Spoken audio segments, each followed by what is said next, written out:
যেমন স্কুল কলেজে আমি যদি একদম সত্যি কথা বলি, বাংলাদেশের যে শিক্ষাক্ষেত্রের যে স্কুল কলেজগুলোতে টিচারদের যে বেতন স্কেল আছে, বেতনের ব্যাপারটা আছে, আমার মনে হয় না সেই বেতন স্কেল দিয়ে ওনাদের পারিবারিক ব্যাপারগুলো পারফেক্টলি চলে। কারণ বাংলাদেশের এখন যে অবস্থা, সেই অবস্থা একটা ফ্যামিলিকে ভালোভাবে গ্রো করার জন্য তো একটা এনাফ পরিমাণ অর্থ প্রয়োজন। তো এখন সেই টাকা দিয়ে যদি না চলে, উনি তো টিচারই, উনি আর করবেন কি? তো উনি ওনার ফ্রি উইল থেকে স্টুডেন্ট পড়ানো শুরু করেন। তো স্টুডেন্টরা যদি পছন্দ করে তাহলে ওনার কাছে সবাই পড়ানো। তো ব্যাপারটা হচ্ছে যে যদি ওনার কাছে সেই টাকাটা এনাফ না হয়, তো বেতন স্কেলটা এনাফ নাকি সেটা একটা মুখ্য বিষয়। আবার বিদেশে অন্যান্য কান্ট্রিগুলোতে আসলে তাদের বেতন স্কেল, বেতন কাঠামোর সাথে বর্তমান বাংলাদেশের বেতন কাঠামো যদি আমরা কম্পেয়ার করি, সেক্ষেত্রেও যদি তারতম্য ঘটে, সেখানেও তো তাহলে আসলে একটা চিন্তার বিষয়। তো একটা মানুষ আর্ন করবে তো করবে কিভাবে? আর সে তো টিচারই, সে পড়াবেই, সে তো অন্য কিছু করবে না।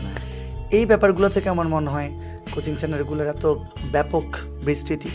কোচিং সেন্টারগুলোতে শুধু যে ফ্রি উইল টিচাররা পড়ায় তা না, শুধু যারা ধরো ইউনিভার্সিটিতে যারা পড়ে বা যারা একদম ফ্রিল্যান্সার আর কি, যারা স্কুল কলেজে শিক্ষক, ওনারাও অনেক সময় পড়ান আসলে। যদি এগুলো নিয়ে অনেক